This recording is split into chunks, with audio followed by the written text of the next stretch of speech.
What's up, everybody? Good to see you all again. So many things to talk about. I gotta figure out where to start. Let me just kind of timeline this out. So the last sort of real video that I had out was back in November, as we went through that Movember challenge and had all of that fun with men's health and promoting just a good cause. Then I didn't really do a whole lot, and there's a reason. A lot of travel has taken place since then, a significant amount of speaking engagements and trade shows, and just overall it has been a wild couple of months on the road. Now that Lawncology is over, which was an awesome success, and you can check out Jake's video recap over there on Jake the Lawn Kid's channel, and I'll post a link down below so that you guys can take a look at that. It's sort of settling down, but I guess that's just right in time, because now spring is around the corner, and though it doesn't really look like it here, you'd be surprised. So just where I am right now, we're going to talk a little bit about just the weather patterns and what's happening and what this means for your season and your soil and all of these other kind of good things.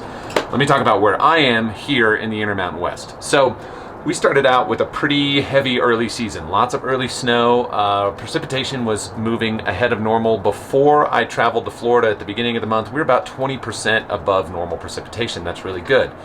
However, the season has actually been really mild, and right here, right now, believe it or not, it is snowing, but it's about 36 degrees, and it's wet and it's heavy, and we've had these kind of snowfalls come through for the last little bit. Now, compared to last year I had a winter that I think lasted somewhere around 17 or 18 months. It just didn't seem to stop, right? And this year has been a little bit different, where we've been getting the melt off. The snowpack has been able to settle a little bit. We're still doing pretty good up here. I think we're around 165, 170 inches, but know that the ski resorts back behind me, we look for about 350 at the ski resort here. So there's still a ways to go. We're really only about halfway through the season.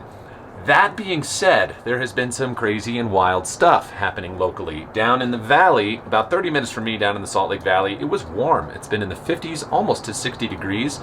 Up until very recently, they had a massive snowstorm just a few days ago that just loaded the place up, which is odd because up here in the mountains, maybe we got 3 or 4 inches out of that. Some places in the valley had up to 2 feet at a much lower elevation.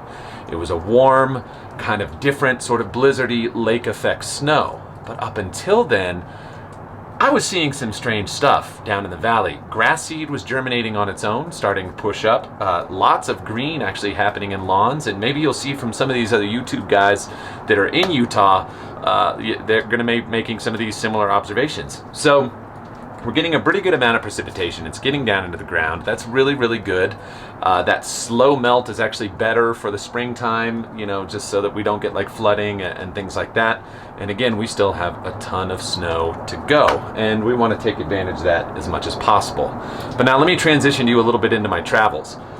Being from Central America, I was in, this is going to be less glamorous, Tennessee for the Real Green Conference, Orlando for FPMA, in Athens for Lawncology, and then a couple little spots in between there just on some other little travels. The Southeast has been pretty warm this year, and it brought up a lot of good topics at Lawncology about how do you sort of prep for spring in a way when you have sort of a warm one. Weeds are starting to show early and things like that. And so this conversation is a little bit more along those lines, all right? And one of the things, topics that came up, and if I look at over the course of the 2.5 days of events, we probably spent 3 hours at least just talking about the product Air8. And you know, I've shown that. I'll put a link to my older video where I was kind of pulling soil up out of my yard and show some of that stuff. But I think it's really good to talk about that for a moment, as far as you professionals or you folks at home that are doing your own lawn care, just to get an idea about sort of your spring setup. If you are in those areas that are warming up, and maybe again it's a fall spring, you might have heard me talk about this over on the Next DIY channel, that really doesn't prevent weeds from germinating, or even crabgrass from germinating once soil temps get to a certain point. And I've seen them be very, very warm in a lot of places in the Southeast and even creeping up the East Coast. And I think it's important to get out there as soon as possible if you are in the pre-emergent game, and that's something that you do as part of your program. The time's now. Now, what I've been recommending to a lot of people is they're probably going to have to do a staggered application. They're going to do a full rate now and probably another full rate in 60 days or so, just so they can keep and clean up whatever spring weeds and summer weeds that could be coming up to get a good space in there. So I am recommending that. Now, that comes a question to those of you that actually mechanically aerate. And again, that's not something I do. I have not been on an aerator since 2004.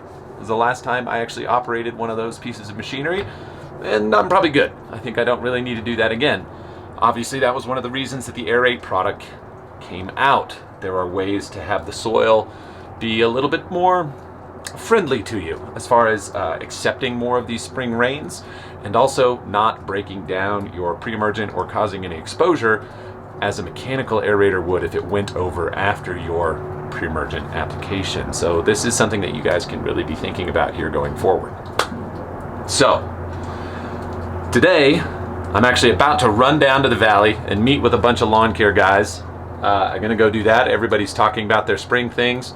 Hoping to get some good video while I'm down there, introduce you to some of these customers that I've got down in the area around here running around, be talking about some product down there, and that's what we're gonna go to next. So I gotta go. I'm already running a little bit late. Let's go see what these guys are up to. I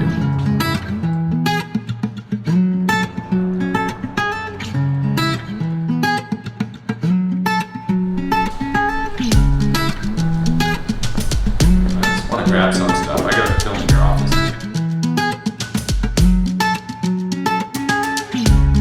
With Bert, what's your ops schedule?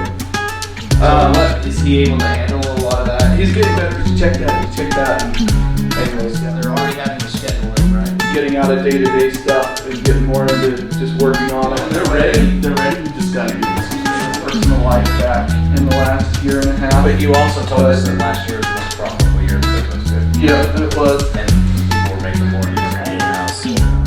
I don't think itself was the best decision I ever made. It was just the hassle of that. We got 2 extra totes up there that we can just open the ball valve and just gravity feeds keep this one. To that one, okay. Keep this one. This hose you hook right into the tank. This fills your water. Okay. This pump here, it'll fill 300 gallons in like 6 minutes. Which is just on this light switch, so they can reset this every single job, and it just shows no way that it was that far off. Yeah. He sends talks to the office to go ahead and remeasure. All right, so there you have it. That's it for down here. We're pretty much wrapped up for the day. I got to go about and do some other things. So lawn care season's about to get in full swing. It's like almost 50 degrees down here today, which is pretty cool.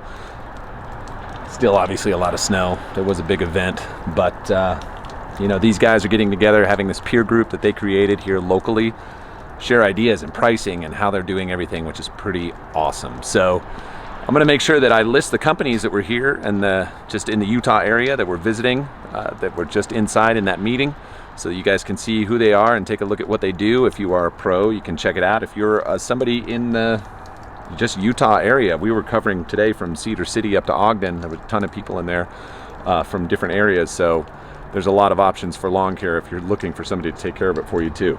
Anyway, that's all I got for right now today. I gotta hit the road, get back up to the mountains, and I'll be talking to you guys real soon. See ya.